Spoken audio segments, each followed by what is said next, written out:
मैं हूँ professor doctor Neeraj त्यागी और आज दिनांक है 24 दिसंबर सन 2023 और हम हैं हिमालय क्षेत्र में ऋषिकेश उत्तराखंड में।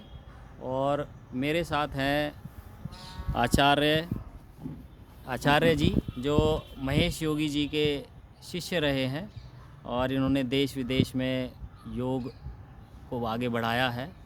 काफ़ी इनके स्टूडेंट्स रहे हैं देश विदेश में। अभी भी इनके पास देश विदेश से लोग योगा सीखने यहाँ ऋषिकेश पे आते रहे हैं। तो गुरु जी, मुझे ये बताइए कि आप यहाँ कितने वर्षों से हैं? डॉक्टर साहब, मैं यहाँ लगभग उत्तराखंड में जी, 40 वर्ष से हूँ। 40 वर्ष से हैं। उससे पहले मैं अपने पूज्य गुरु महर्षि महेश योगी महाराज के साथ रहा। जी, सन 78 में मैंने वहाँ से टीटीसी कोर्स किया उनके ऑर्गेनाइजेशन से, जी, और सन 78 से सन 88 तक जी, मैंने देश विदेश में उनके साथ काम किया, जी, ऑर्गेनाइजेशन रहा। जी, और फिर 87 में मैं वहाँ से जी, नोएडा में एक महर्षि जी का आश्रम है सिलारपुर में, जी, सिलारपुर भंगेल में। वहाँ से मैं उस ऑर्गेनाइजेशन अलग होकर उत्तर काशी चला गया। जी, फिर उत्तर काशी 5-6 महीने साधन किया, ध्यान किया, जी, क्योंकि हमारे गुरुजी ने हम लोगों को ध्यान मार्ग सिखाया जी, और उन्होंने अपने उस ध्यान का नाम दिया ट्रांसेंडेंटल मेडिटेशन अंग्रेजी में, जी, और हिंदी में भावातीत ध्यान। जी। देखिए, तो महेश योगी जी का नाम तो सब जानते हैं और मुझे लगता है कि बहुत पुराने समय में वो हिंदुस्तानी सभ्यता, कल्चर, साइंस और योगिक साइंस का प्रचार उन्होंने बढ़ चढ़ के किया विदेशों में। और उनके नाम पे कई वैदिक रिसर्च इंस्टीट्यूट्स भी हैं, जैसा कि हम देखें नेट से।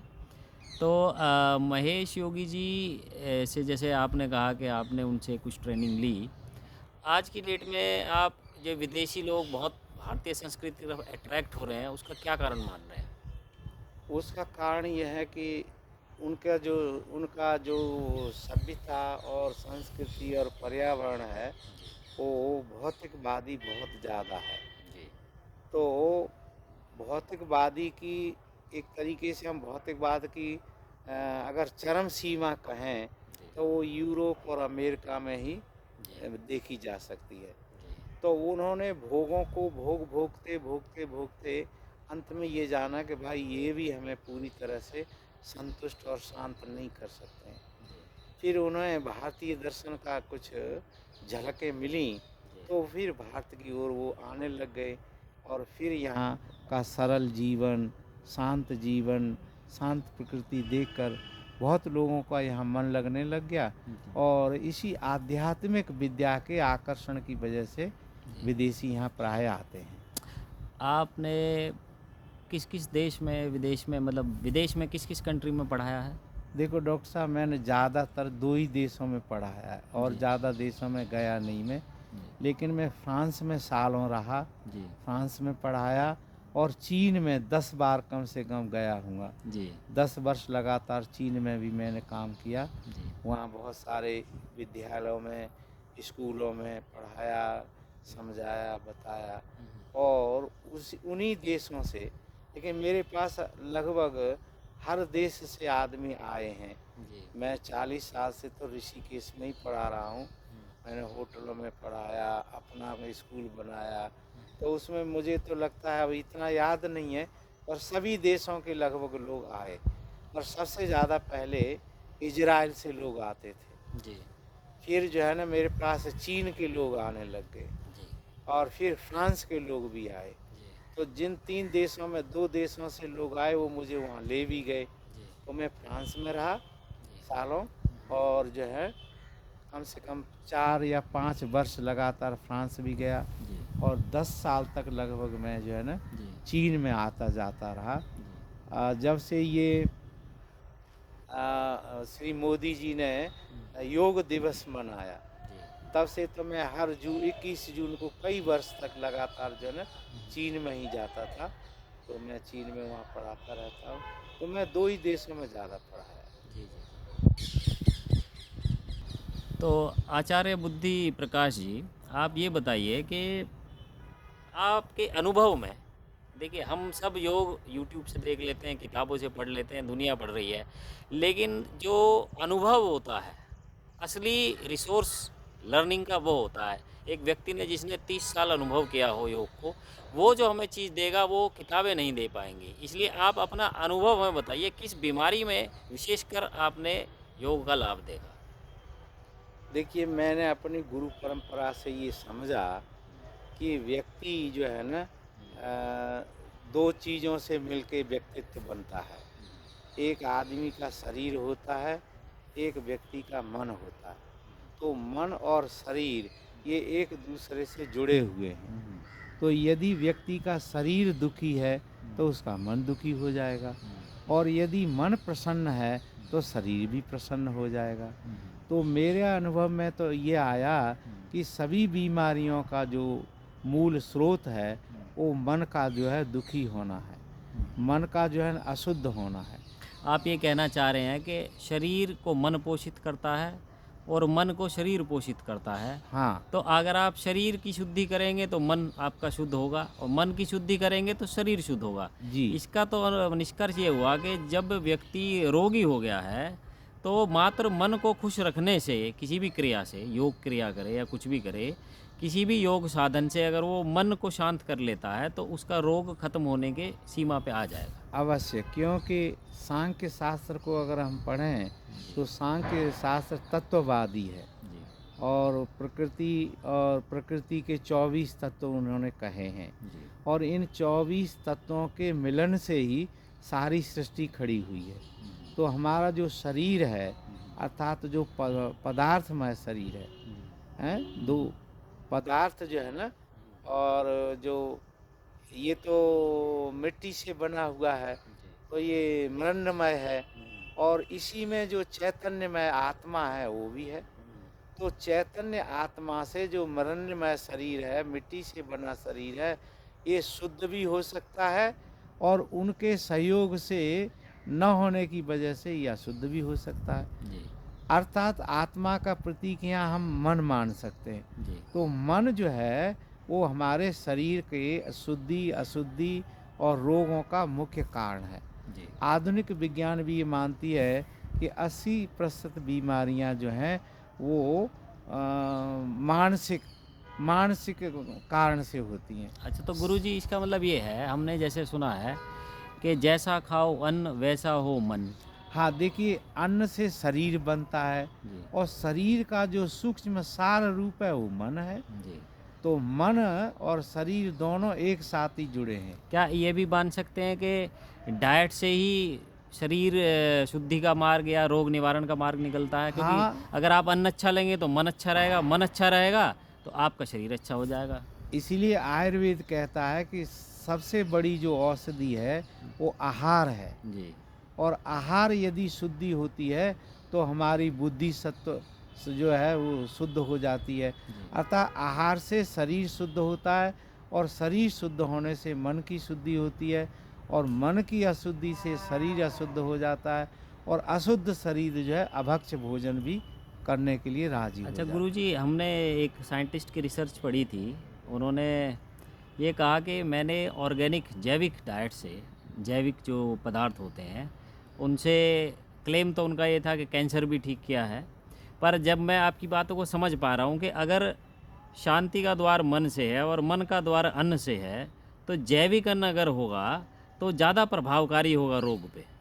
भाई देखो, उपनिषद कहती है कि अन्न वही ब्रह्म, जी अन्न ही ब्रह्म है। जी तो अन्न में जो प्राण छिपा हुआ है जी वो प्राण ही हमारी जीवन ऊर्जा है। जी अगर हमें शुद्ध अन्न मिलता है, प्राणमय अन्न मिलता है, जी तो हम जो है ना हमारे शारीरिक रूप और मानसिक रूप से स्वस्थ रहेंगे। जी और जब शारीरिक मानसिक रूप से स्वस्थ रहेंगे तो हमारा आचरण भी जो है ना जन उपयोगी होगा, जी और जो है ना हम जो है ना शांति के मार्ग की स्थापना करने में जो है ना सफल हो सकते हैं। इसका मतलब तो गुरुजी ये हुआ कि अगर आप, हम समाज को, संस्कृति को या विश्व में शांति लाना चाहते हैं तो सिर्फ आसन प्राणायाम से तो लाभ होगा ही, लेकिन जब तक हम डाइट चेंज नहीं करेंगे लोगों की, जो ये नॉन वेज फूड है, इसमें कोलेस्ट्रॉल, लिपिड और ये बाकी वसा की मात्रा बहुत ज़्यादा होती है, इसलिए लोग बीमार भी हो जाते हैं, कई बार हार्ट डिजीज़ हो जाती है, हार्ट अटैक आ जाते हैं। इसके बजाय अगर हम शाकाहारी भोजन को देखें, उसमें लिपिड की और कोलेस्ट्रॉल की मात्रा बहुत कम होती है, इससे हार्ट अटैक आने का रिस्क बहुत कम हो जाता है। और फिर अगर हम जैविक डाइट पे आ जाएं, तो वो तो एक प्रकृति ने स्वरूप अपना जो है लिया है, वो तो सीधा ब्रह्म से ही आई है मानता हूँ। कि ऑर्गेनिक का मतलब है जो स्वतः ही बनी है, जिसको बनाया नहीं गया खींचतान करके, और प्रकृति जिस चीज़ को बनाती है वो सबसे ज़्यादा प्राणमय होगी। तो हम यहाँ पे कोशिश करेंगे कि जैविक खेती करें, कुछ दिन कुछ सब्जियाँ उगाएं और उसका रिसर्च करें कि लोगों के स्वास्थ्य पे क्या प्रभाव आता है। हाँ, ये बहुत महत्वपूर्ण बात है। जी अगर हम जीवन पद्धति को संपूर्ण तरीके से बदलना चाहते हैं, तो सबसे पहले हमें भोजन पर ही ध्यान देना जी चाहिए। जी भोजन जो है ना मुख्य है, जी क्योंकि आहार शुद्धि से जी सब कुछ शुद्ध हो सकता है। जी जी तो अगर हम महर्षि पतंजलि को देखें, जी तो महर्षि पतंजलि ने एक बात कही है जो बहुत महत्वपूर्ण है। वो ये है कि यदि हम हिंसा से भोजन प्राप्त करते हैं, जी किसी को दुख दो देकर अपना आहार अर्जित करते हैं जी और उसका भोग करते हैं, तो हमारा शरीर और मन दुख में रहेगा ही, एक कोई भी बचने का उपाय नहीं है। एक थ्योरी ये भी है सर, क्योंकि मैं तो मेडिकल साइंस पढ़ा हुआ हूँ। जी एक हार्मोन होता है कोर्टिसोल, जिसे हम स्ट्रेस हार्मोन कहते हैं। जी। तो एक थ्योरी ये कहती है कि जब हम जानवर को काटते हैं तो उसका स्ट्रेस बढ़ता है, तनाव बढ़ता है। उस तनाव के कारण उसकी बॉडी में एकदम से कोर्टिसोल का लेवल बढ़ जाता है, और वो कोर्टिसोल जब हम खा लेते हैं मांस को, वो हमारे शरीर में भी जाता है। जी और जी। कोर्टिसोल की जो प्रकृति है वो तनावग्रस्त व्यक्ति में बढ़ती है, और तनाव के दौरान ही बॉडी उसको बनाती है।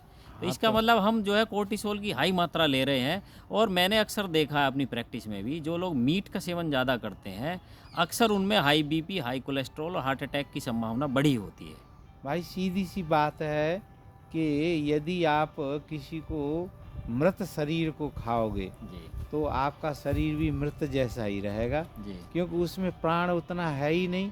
कुछ तो हार्मोन भी गलत आ जाते हैं। हाँ, हार्मोन हार्मोन भी क्या है, आखिर तो पदार्थ ही तो हैं वो भी। जी जी जी पदार्थ के सूक्ष्म रस हैं, जी तो सूक्ष्म रस होने की वजह से उनमें उनका असर भी वैसा ही होगा। जी तो महर्षि पतंजलि कहते हैं कि आहार शुद्ध हो जाए, जी। तो अहिंसा पूर्वक जीवन अगर हम जिएं, तो हमको दुख आएगा ही नहीं। अच्छा, एक हमने शास्त्रों में एक चीज़ और पढ़ी कि ये जो औषधि वायु में भी होती है, जो वृक्षों की वायु है, साइंस तो सिर्फ ऑक्सीजन तक पहुंची है कि ऑक्सीजन ज़्यादा होती है, पर मेरा मानना यह है कि ऑक्सीजन के अलावा भी कई ऐसी वायु होती हैं जो हमारे हर सेल तक जाती हैं और सेलुलर मेटाबॉलिज्म को अफेक्ट करती हैं। इसलिए अगर हमें आदमी की बीमारी को निकालना है तो सेलुलर लेवल पे काम करना होगा, और सेल इंजरी को प्रिवेंट करने में ऑक्सीजन का बड़ा हाथ है। हाँ देखो, ये बहुत गहन और सूक्ष्म विद्या है और सूक्ष्म ज्ञान है। लेकिन मोटा ज्ञान ये है कि प्राण जो है जी वो हमारा जीवन है, आधार है। जी। और प्राण के 5 रूप प्रकृति में दिखाई देते हैं, जिन्हें हम जो है ना तत्व कहते हैं, पंच तत्व कहते हैं। तो पृथ्वी तत्व है, जल है, अग्नि है, वायु है, आकाश है। तो वायु से भी इलाज हो सकता है जी यदि हम शुद्ध वायु का सेवन करें। पुराने ज़माने में जो वैद्य लोग होते थे, वो किसी किसी रोगों के लिए ऐसा कहते थे कि भाई आप पहाड़ों पर चले जाइए, वहाँ शुद्ध वायु मिलेगी।